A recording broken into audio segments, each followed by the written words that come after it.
Welcome back to another episode of STEM in Stilettos. This is your host, Zofia Morales, and today we are going to talk with Kady Ramignolo.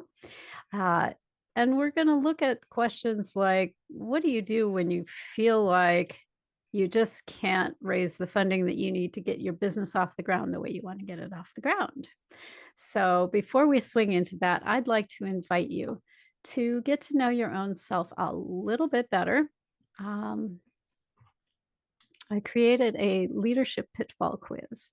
And if you take 60 seconds to go through that quiz, it will give you insights into what your leadership strengths and shortcomings might be, as well as perhaps even some insight into your own progression uh, in your leadership journey. Because oftentimes we start as one sort of leader and discover that we need to modify a few things. So if you go to leadershippitfallquiz.com and give it 60 seconds, you can get some insight into where you're at and maybe some of the things you might want to tweak or shore up a little bit to improve your leadership effectiveness. So with that out of the way, we will introduce Kady. Kady is a founder and broker of record at Blue Moon Realty Inc. She's actually the founder. I said that in a way that make you think that maybe there's someone else. There is not. It's her. It's a boutique real estate brokerage making waves in the industry with innovative marketing strategies rooted in the psychology of sales. With 16 years' experience as a top performing broker in one of North America's most competitive markets, Kady is also a passionate advocate for mental health support for real estate professionals and a spiritual business coach, helping entrepreneurs get aligned, break through their limits, and realize more profits. Kady is a multiple best-selling award-winning author and international speaker on the world tour for Think and Grow Rich and has pitched on the hit show The Dragon's Den. As a certified neurolinguistic programming master practitioner and the founder of Moon Logic, her unique entrepreneurial approach blends brain science with the power of moon phases to create transformational sales results that feel like magic. Welcome, Kady. I'm so happy to have you on the show. Thank you so much for having me here. Um, I think we should probably lean into the elephant in the room because I just introduced you. There's all this NLP, there's realty stuff. How is this related to tech? Yeah. Well, the my real estate business is very different from what has traditionally been out there. We are a primarily online business and we dive deep into tech. So everything that we do is all about online resources, connecting dots in ways that isn't usually done, and still really building relationships through values-based technology. Awesome sauce. Now, if you've been in the online space at all, you'll know that tech stacks are really freaking expensive. Was this one of the reasons that you had to seek partnership as you were getting your company started? Yeah, I mean, there was a lot of resources we needed to get up and running. A lot of people think that when you don't have a brick and mortar shop or business, that you eliminate the costs of having that expensive space. But instead, right, all of your resources go into the virtual world, the invisibleness of everything. So there was a lot of pieces not only did I need funding for, but also knowledge based with as well. Yes, yes. You need some technical professionals back here who know what they're doing because you do not want amateurs doing this Right. when you're trying to create a seamless and a what do I want to say, a client supportive experience. Exactly. So, as you were getting your brokerage up and running, this electronic virtual e-brokerage, what was the most significant challenge that you faced as you were going through this process? Well, for me, I had this big vision, which I'm sure anyone founding a company does. And I could see it all in terms of the course, the path that I would want our clients and customers and agents to go through. But it was very difficult to get it tangibly set up. So, if you've ever had a really big idea and it's like, I wish my brain could just plug into somebody to do the how for me, That's where the roadblocks were. So it was a huge amount of trying to not only figure out what questions I needed to actually ask to get to the outcome I wanted, but who was going to be the person to answer those questions. Yeah, because a lot of times when you have a big vision, it takes more than just the resources that you have on board between your 2 ears and that you can put out through your own 2 hands. Mhm. And yeah, that complicates matters a little bit. Yeah, and Um, one of the big yeah. reasons I wanted to create a real estate brokerage was to do things differently. So when you think out of the box and you want to have an out of the box business, it's not a buy it by the box and get it up and running startup. Well, this is true, and it's also very hard to get that started under the purview of someone else. In other words, someone who's got something traditional established, a lot of times they're not willing to change what needs to be changed because they're afraid of breaking stuff. Yes. Absolutely. So, tell us a little bit about how you went through this startup process. When did you get the idea for your digital brokerage? If we'd like to call it that, is that an accurate Yeah. description? Yeah, I think that would be accurate. So I think there's a natural progression that happens. You talked about it in leadership, right? Moving through the sequence of becoming something different than what you started out as. And that's definitely happened for me. I would say I originally wanted to open this brokerage way back at, even 5 years old. I like to joke sometimes that I had that placed in my heart. But I didn't know what it would truly be. And it wasn't until there started to be big shifts in how I did my own personal business as a real estate broker before being the person behind the scenes. There were a lot of shifts happening in the industry that people were showing up less and less to the office.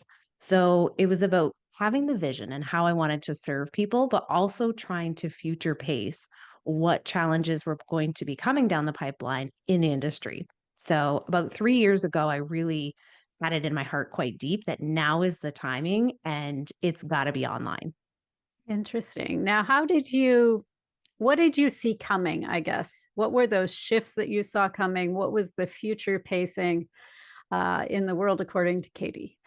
Yeah, it's a great question and probably one that we all wish we had a crystal ball for. Like, what is the future Right. pacing of an industry, right?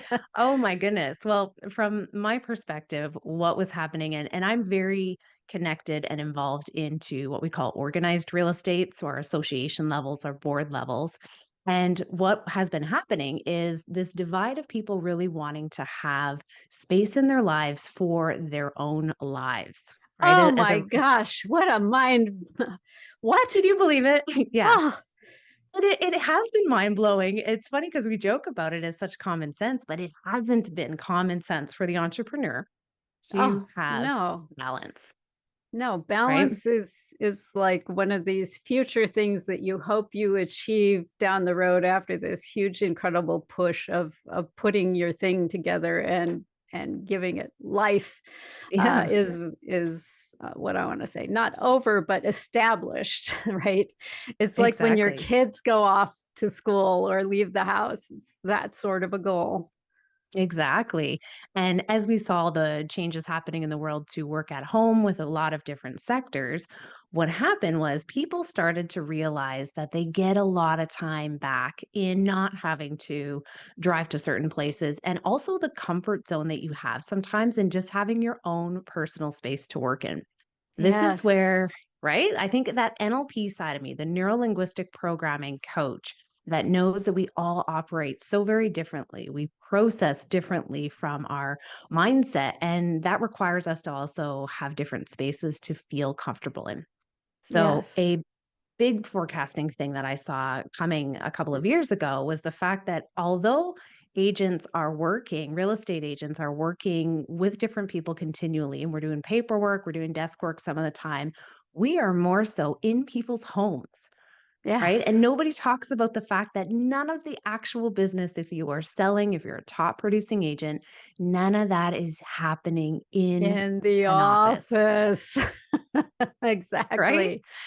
And it like goes way over our heads that if you're really a producing agent who's doing well, chances are you're not in the office very often. Yeah, they aren't going to see you around the office. They might see your assistant around the office, but they're not going to see you.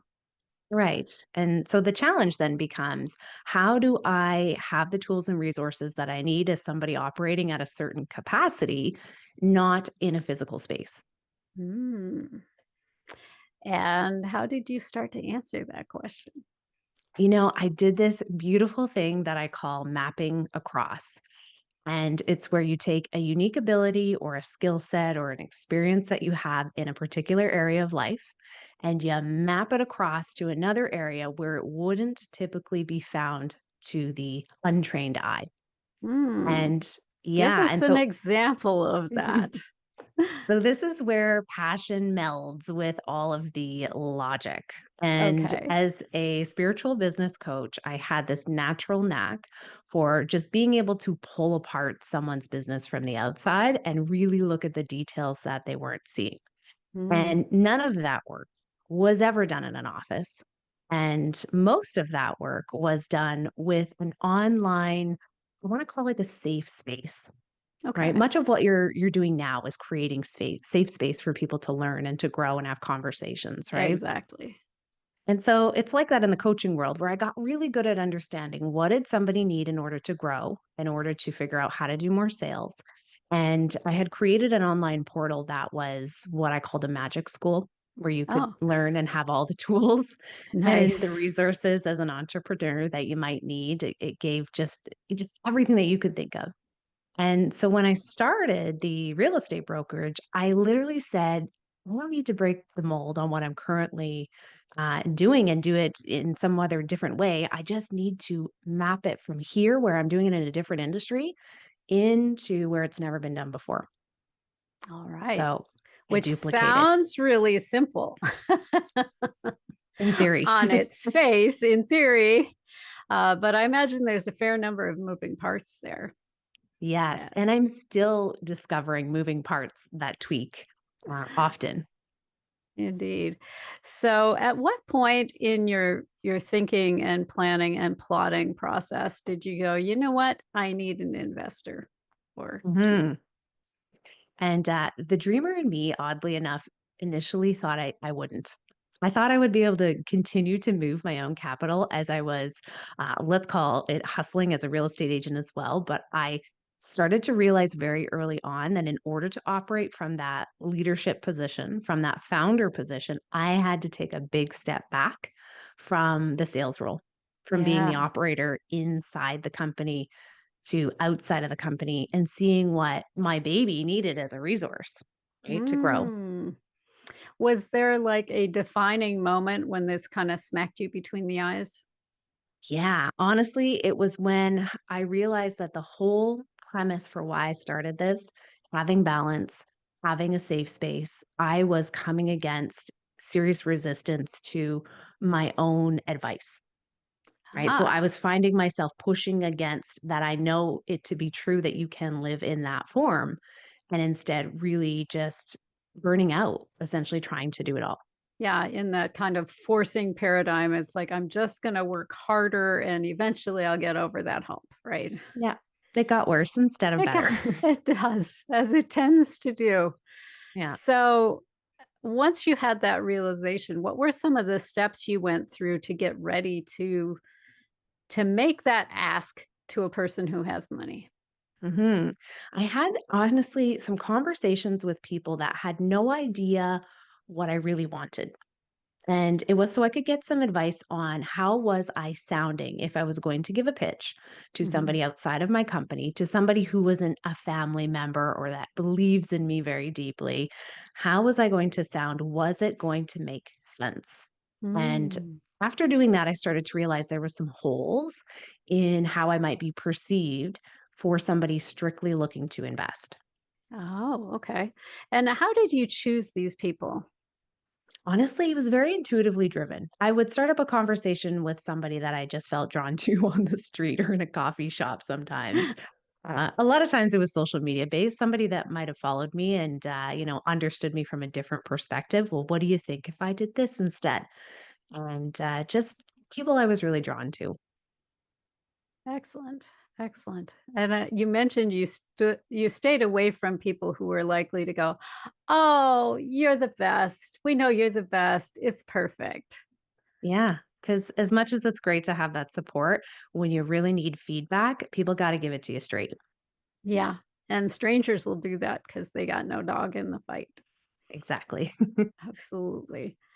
So once you got your pitch kind of to a place where you felt like, okay, you've plugged the major holes, how did you go about finding the right people to now give that pitch to for real?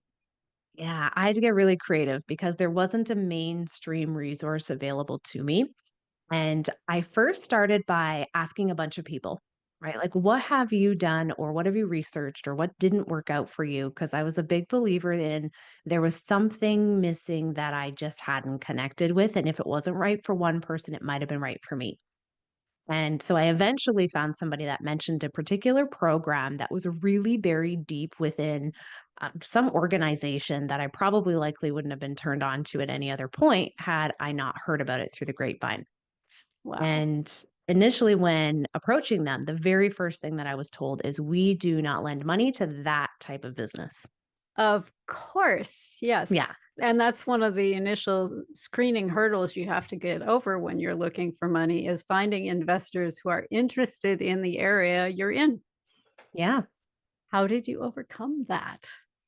Well, I used more mapping across where I put my coach hat on and I treated the person on the other end like somebody that needed to have a shift in their mindset Mhm.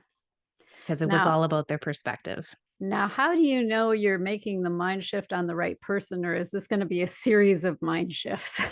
Yeah, it's the gatekeeper, right? You got to Yeah. find the gatekeeper. And that was a really good point to asking questions about at what point in the process do I speak to somebody, right? That has the ability to say yes.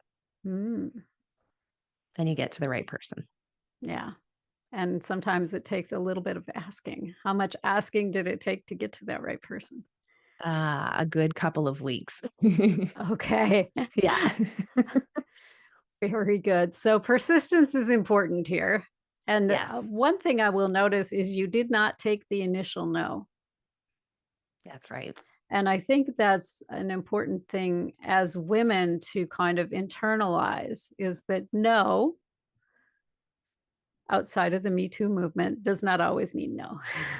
Yes, right. Very good distinction.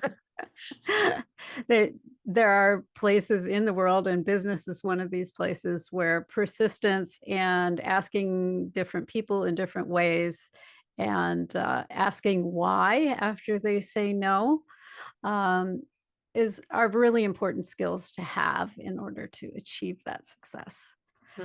Such a good point. We are up against our first break already. Can you believe it? So, what I'd like to do is invite everyone who's joined us here today, get out your pen, get out your piece of paper, and spend a little time around some of these topics that we have just walked through. If you have an idea that's kind of been percolating, spend a little time with that idea and start maybe giving it a little more air. Give it an opportunity to grow a little bit. If you already have an idea that's in the works and it's starving for capital, let's spend a little time around, well, who could you talk to perfect your pitch? Or if you perfected your pitch, where can you find places to go pitch it? Spend a little time just thinking on these things. Give it a little bandwidth over the break, and we'll be right back. Oh, check the loud, the world here. Tech is ours and we show no fear. No fear. No, no fear. No fear. Thanks for hanging in with us through the break. This is Zofia Morales. I'm still here with the amazing and wonderful Kady Ramignolo. So I really appreciate y'all coming back after the break. And we are about to swing into some details. I love me some good details. So, you spent some time talking to people about possible sources of funding, places maybe where they flunked out getting funding. Where do you find people who've done that. You'd be surprised how many people are constantly looking for resources and options. Now, I mean, I hang around a group of entrepreneurs. Essentially, I tend to attract entrepreneurs that I'm friends with. So it's just, That it tends helps. to be my, Yes. yeah, it tends to be my vibe. Now, I mean, there's varying degrees of entrepreneurs, right? There's passion hobby entrepreneurs too. It doesn't Right. mean that everybody has a global empire. Exactly. And There are solopreneurs, there are people with yes, tiny teams, there are people who've bootstrapped all the way along, but you're yes. looking for somebody with, what do I want to say, a grander vision.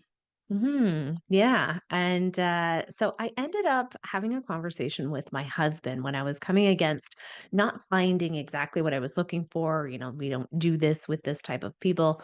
And he had said, you got to lean into what your strengths are. And I thought, like, duh, of course, I what I've thought been I doing, right? was. Yeah.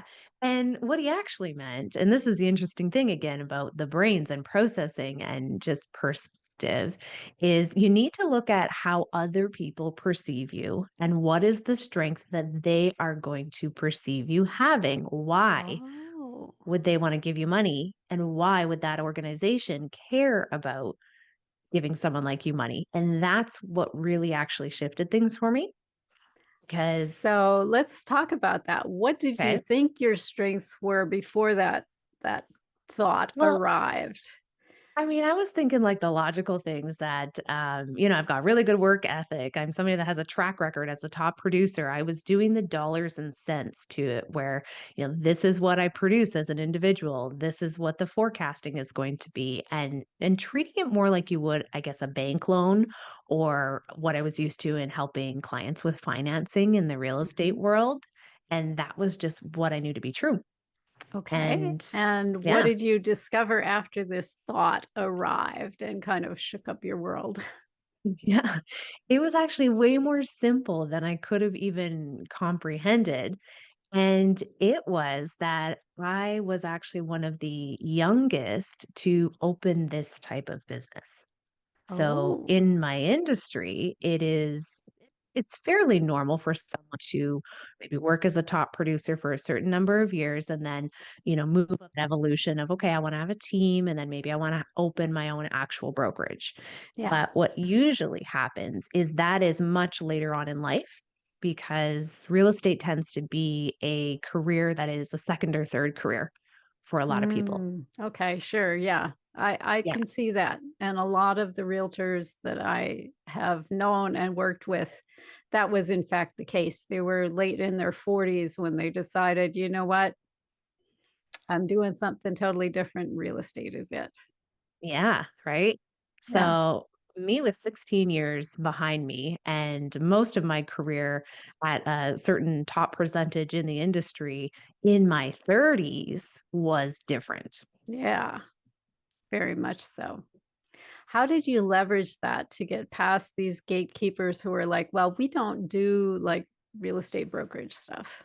Yeah, so I actually found a particular person that was really in awe of the passion I had for doing things different.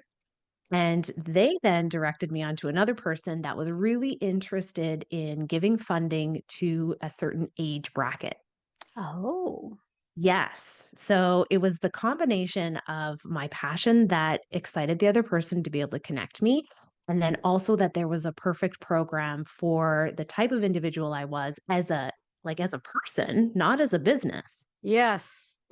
And I think that's a much bigger deal than a lot of us realize when we're going out and looking for investor money, Mhm. VCs, angels. A lot of them have, what do I want to say, larger goals, larger missions they're trying to fulfill with the investment that they're doing, especially when you're talking about a VC and angel, more of the angel or like family office kind of thing. Right. And so when you're doing your due diligence, you want to pay some attention to who you are. There are specific groups out there that want to lend to women, that want to lend to young people, that want to lend to certain ethnicities. And so it's really kind of important to pay attention to where you fit in those buckets. Yeah, I couldn't agree more, especially because it really connects into values as well. Usually there's a meaning behind. And so I like asking the question, well, why do you want to be involved in a business like this with this type of person? And that will give you the gut check too, right? Or Yeah. the tingles that you get when it's like, oh, yes, this feels good for everybody. Yeah, and I think in some ways, as much as like our egos would like to get money from the top VC firm and whatever, right? Um, a lot of times you'll have a much more balanced and supportive experience with people who are more mission based and less Mhm. monetary return based. Right. Not that Yeah. they are going to forego the return. Don't think that's True. the case. Yes, it is the backbone. Yes, absolutely. This is something that has to happen, but they tend to pay more attention to the people and the processes and the things involved than just like that bottom line, which makes for Mhm. a much better experience in my humble experience. Yeah. So, what are some of the unique challenges that female founders face as opposed to just the general business founder? I think, well, females come from this place of nurture. It's this just resonance that we sort of naturally have. And what tends to happen is nurturing is a very double edged sword. It creates this beautiful experience of caring about others, creating products and services that are really good for the world. And then we tend to shift into, I don't know how to ask for everything I need because I'm too busy doing it for everybody else. Yeah, I've been there, done that. hmm So I have found that just the aspect of actually caring so deeply to create something sometimes puts the things that I could get help with on the back burner because I want to do them myself. I Yeah, want to put myself in that role to help others. yeah. Have you noticed I know this is more of a pitfall for some people than others. When you're in that role of founder and you have a team, you've got employees, you've got all of that happening under there. Occasionally you'll get someone who's not quite the right fit. Hmm. Um, have you found that that kind of nurturing tendency interferes with doing what is best for both the business and the person? And I will Well, remind you, it's the best for both because if they're not fitting, it's not good for them either. yeah, I couldn't agree more with this, and I think I've had a lot of past experience in being stuck in the I don't know how to let go, even though it's best for both, because I Yeah. don't know how to speak up until a couple of years ago, where really it was just one of those moments of this is not serving anybody, and I need to learn how to speak up. Yeah. And so at this point, I would say I brought into my business the ability to really have some good questions before doing that hiring process. And Mm. we've been really fortunate.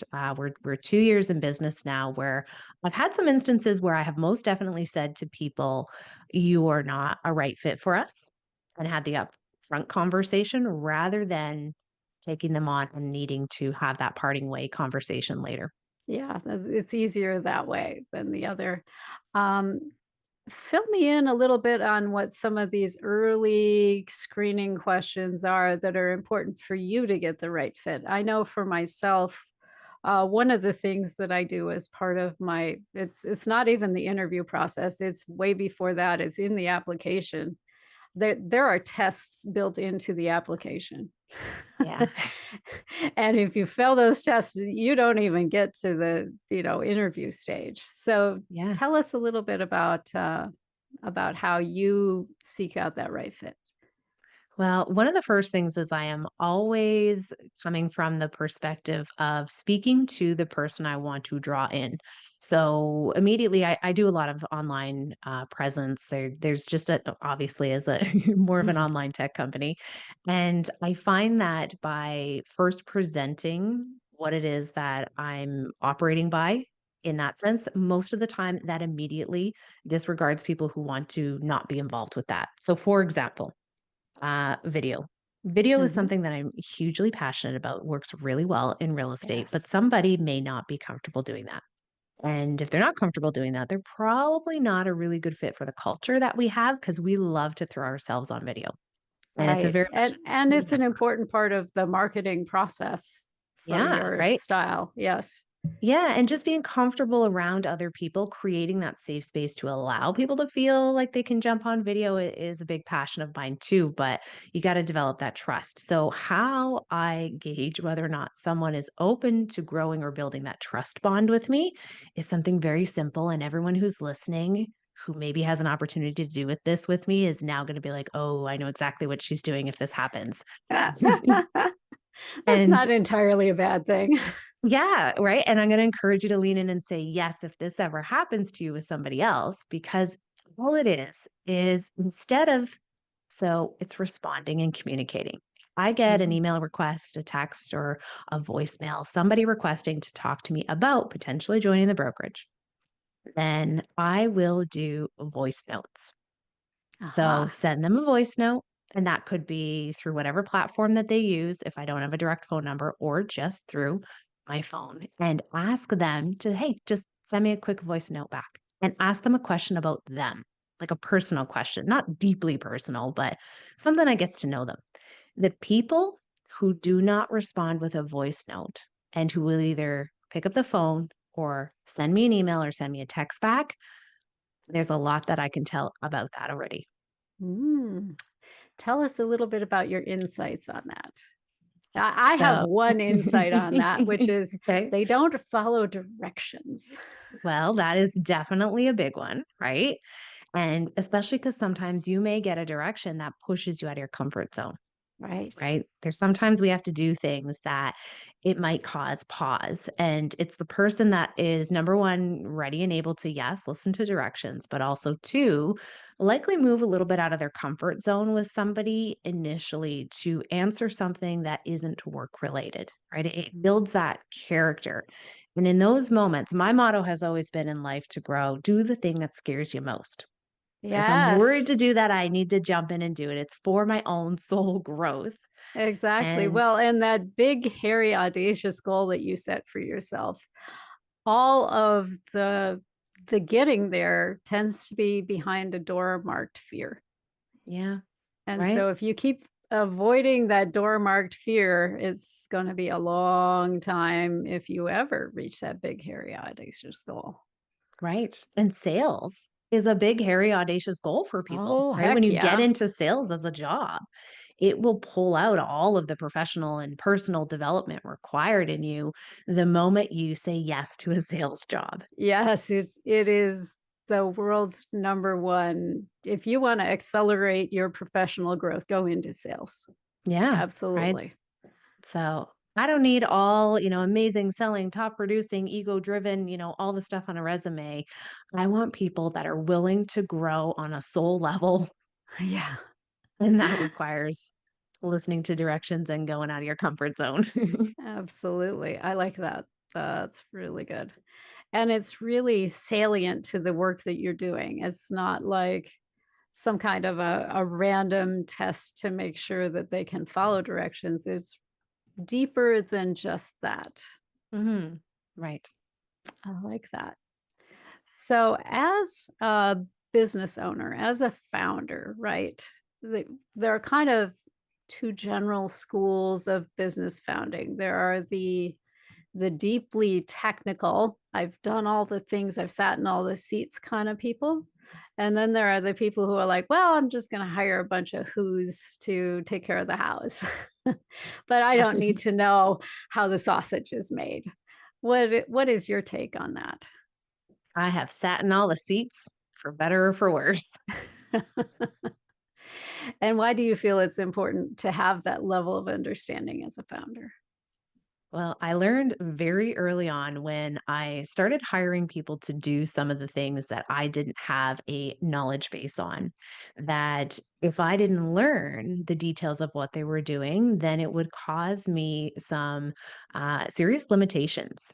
And honestly, they had this point in time where I had hired somebody very early on in the beginning that was just constantly telling me the thing that I wanted to do could not be done. This is not the way that its software Mm, works. This is not the way. And it was just this consistent resistance to what I was asking to be done. And I mean, there's two schools of thought to this that legitimately something can't be done, and maybe that's not the right form for us. There's an adjustment, a requirement to move in a different direction, or we just aren't willing to look at how to do something yeah, differently because it requires exactly. more effort, And right? and how do you tell the difference? Well, it's when it doesn't make any sense. Right? So when there's no reason why this can't be done, it may not exist yet, but this would be a really good thing to do. So how do we figure it out? And it's when you ask the question of how do we figure it out? And it's, I've been doing this for X number of years and this is not how it's done in the industry, that I immediately knew Mm, this was not the right fit. yeah, this is not the right person. Thank you. We will free you to pursue opportunities that suit you better. Yeah. And this would be a really good example of what we were just talking about earlier and having that mutual parting of ways when realizing we were frustrating each other because I wanted something she wasn't willing to learn and she wanted something that I wasn't willing to do, which was status quo. Yeah, absolutely. Ah, so why did you make the choice to be completely virtual, so to speak? Hmm. I think it gives Because us, I mean it's really what do I want to say? It's a trope in real mm, estate that there is an office. yeah, yeah. Well, I think part of me really is just on this earth to push the boundaries. This is one way that I can do it in a whole other way. And I really think it gives us that infinite possibilities. It creates instead of boundaries, limitless, really. And what I mean by that is real estate is very boundaries driven, right? Oh yeah, We location, location, location. Yeah. Exactly. And so when you're thinking about infinite growth as well, then having a specific spot in which you can only do business in is kind of handcuffing in my brain, right? As a Yeah. founder, as somebody that's a visionary. And so I wanted to have the ability to serve people that are not locked into our boundaries. And Mm. by that, I mean real estate agents, brokers, we generally will belong to a real estate board, real estate brokerage within our region Yep. and we choose based on who is available in proximity geographically.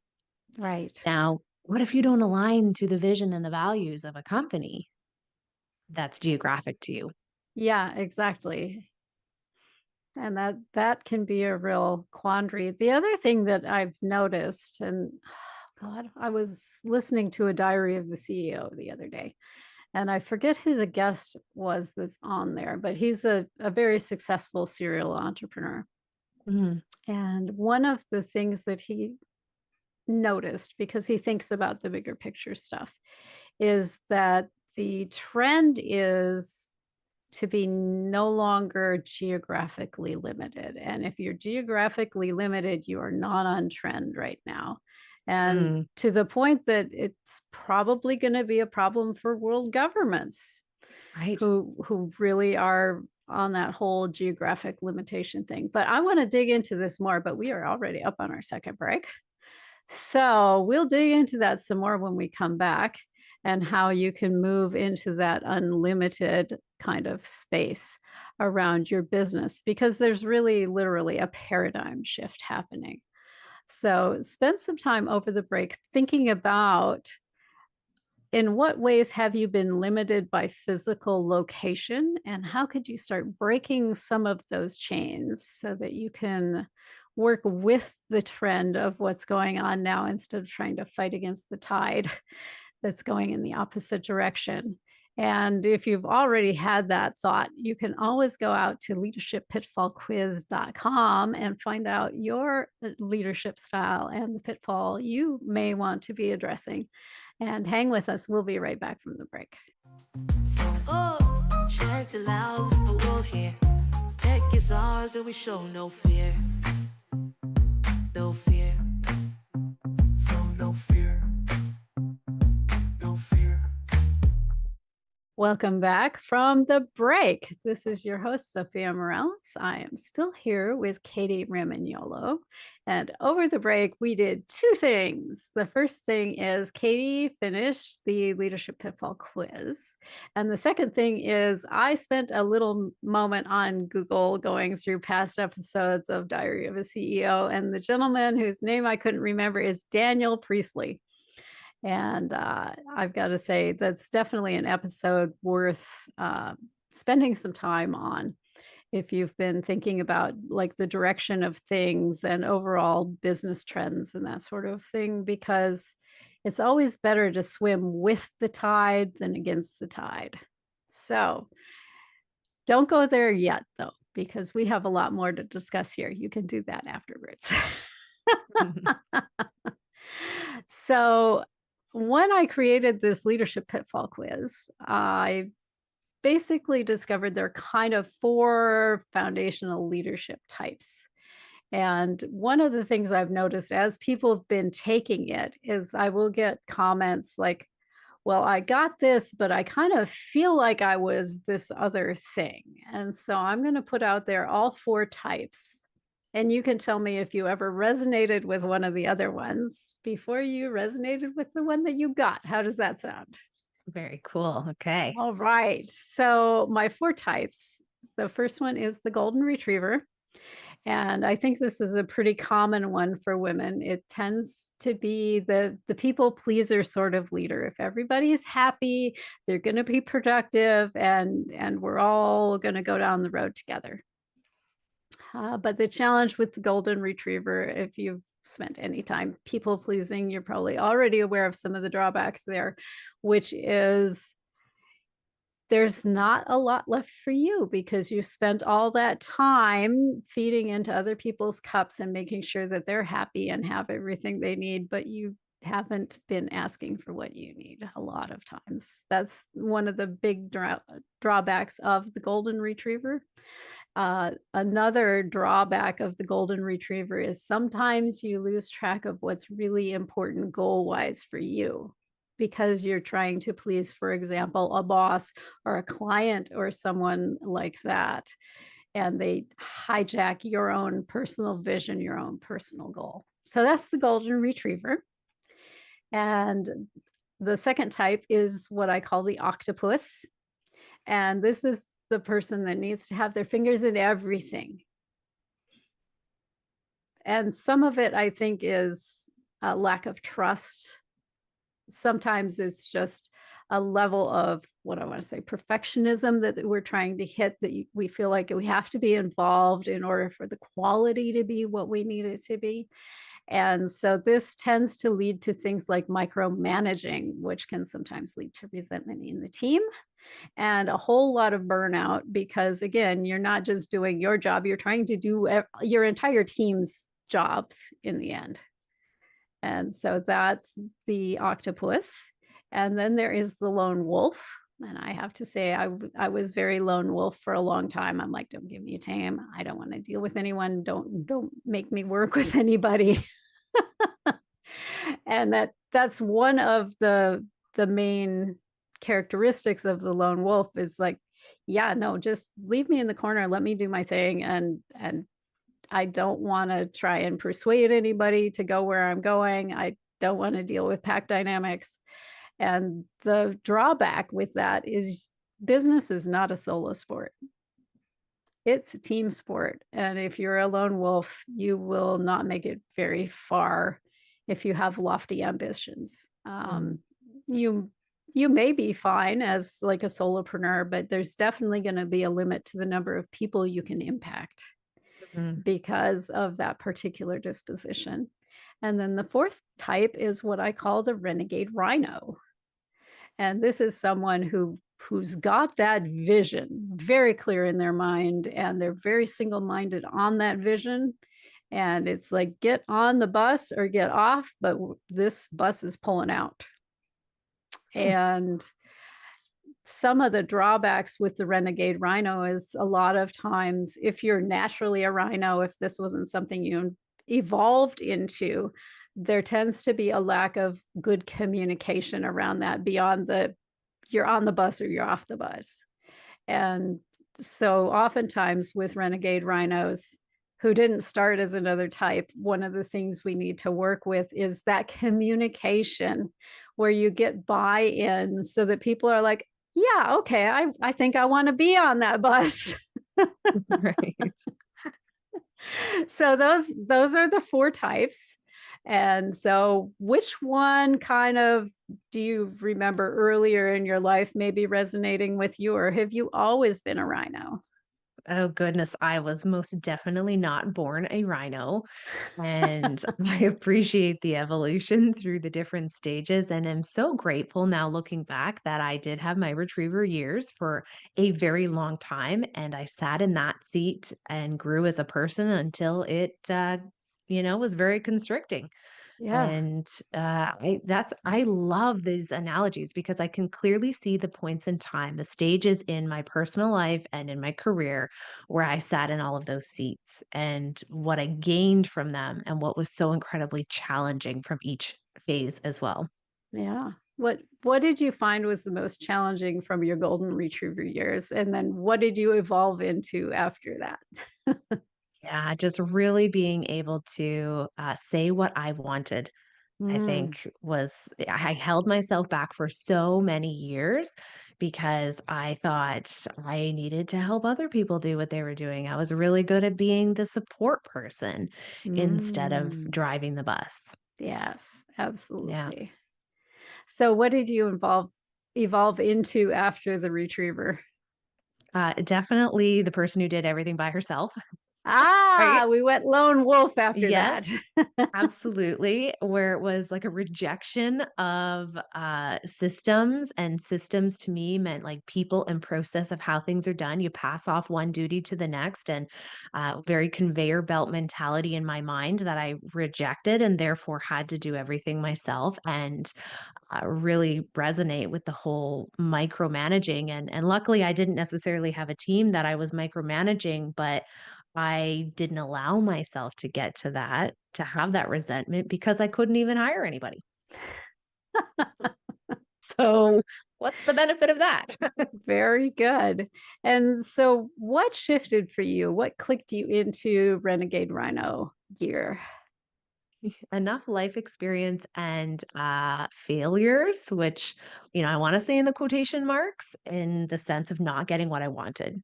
Right. Well, and I like to reframe failure as data Yes, right? because the you only fail if you stop, Yeah, honestly.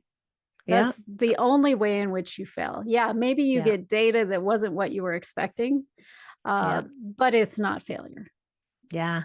You know what immediately came into my mind when you said that is that I am data driven, meaning Mm, so many different interpretations of that. I've collected data through failure yes, exactly. and it drives me. I forget who said it. There's an entrepreneur out there whose whole thing is fail fast. Mhm. Right? And it's not so much about failure, but going out there and getting the reps in so that you're getting the data, you're getting the feedback that you need to be able to refine what you're doing because Mhm. you cannot steer a parked car. Yeah. You got to keep moving. I've got a Yeah, quote on my wall right in front of me. It's a Albert Einstein that says life is like riding a bicycle. In order to keep your balance, you must keep moving. exactly. Oh, I love that. It gives me chills. That's a good one. So, talk to me a little bit about how it has been having an investor in your business. Some people have challenges with that. Some people find it suits them fairly well. What's that dynamic been like for you? Well, I think I found a really good mix of some initial mentorship that actually came with the role. And then also, it was like a teetering off. So, within the first year to the first 2 years, there was a little bit more input and feedback in the sense of getting together and understanding the dynamics and the growth of what was going on. And then now, just being in a stage in which it's very independently driven, and there isn't a whole lot of connection to daily operations or anything like that. It's, very much so like, "Okay, I got you at first, and now I see you have yourself." All right. That's like the sweet spot. That's the thing I think that most of us hope for when we go through that process. Mhm. What were some early signs that this was going to be a good matchup in that regard? I Because think it there was are a always early warning signs if it's going to be good or if it's going to be bad. Yeah, I think it was building that trust to not be micromanaged because I think there was the capacity for the possibility of having just too much information needed regularly, check-ins, and I'm happy to do required check-ins to some degree, but when it starts becoming how are you doing things, that's where I get a little bit of we need a trust. Yeah. Right? There needs to be a trust leap. And I think standing up and learning for myself early on that being able to confidently deliver information at the point in which I did have communication really built that trust factor to say, Mm. okay, I can trust what you're communicating. And that's where, again, that coach hat really comes back in and past experience as an NLP practitioner in connecting with the other person so they feel comfortable with this human being their investment. Right. Well, and I think sometimes that's a little bit of kind of a mysterious black box for women. Mm. We do Mhm. have some verbal habits that Mhm. don't inspire confidence. Right. What would be some of those verbal habits we might want to look out for? Ooh, it's the ums and the talking over, and when it's time to say something, we say way too much instead of getting to the point and just Mm, allowing for space. yes. One of the habits I've been trying to break is using a lot of modifiers. Yes. I just want to. You don't need the just. I Right. want to blah. Or Right. better yet, I am blah. Mhm. This is the goal. Yeah. And if you record yourself on a regular basis, which I do because I podcast, Right. it becomes very clear where you're using a lot of modifiers, where you're not using a lot of modifiers. Right. So I guess there we go. Another one of those. We'll just cross that right out. I suggest everyone who is looking to communicate in a more effective way, record your interactions on a regular basis and compare those to the communication styles of other people who project confidence, who you trust, and get some permission. Maybe you can record them also so you can compare one to the other, and that'll give you some really good insight into, oh, wow, I did not realize I had that verbal tick. Because you can't change what you don't know is there. So we're down to the last couple minutes here. Actually, the last minute of the show. What would be your words of wisdom to someone who's going down this founder path, who's decided, you know what, I do need to rope some money in. I do need it to be more than me, myself, and I to make this grander vision happen? Make it super simple. 3 steps. First, simplify. One sentence. What do you want? What's your big vision? No matter how grand you think it is, figure out how to deliver it in one sentence. Second, Mm, say that sentence to people you don't know for feedback. See what yes. they think it means. What does this mean to you when I say this? And accept the feedback as either something that you can change or fuel your initial statement. Oh, And then nice. third, you gotta start asking people for what you want and keep asking until somebody has it.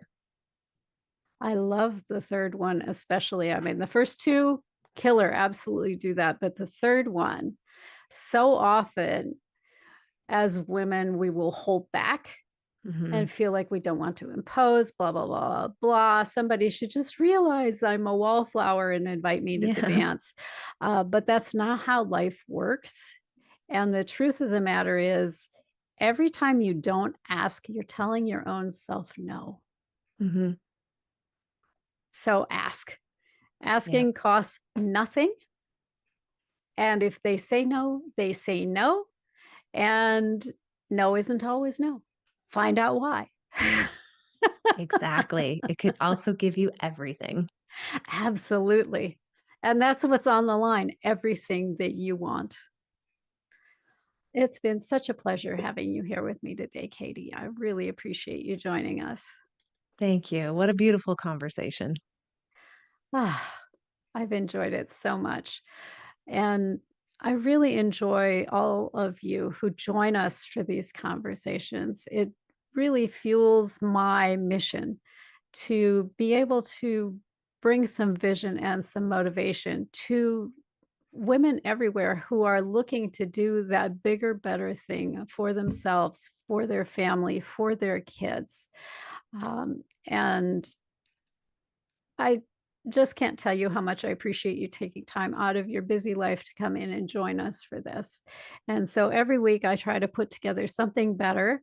And next week, what we will be discussing is if you feel like you need to check your feminine side at the door when you go into work, you might want to join us for next week's conversation where we discuss redefining women's role in the digital marketplace with Whitney Walker. So until next week, go out there, be bold, be beautiful, and be yourself.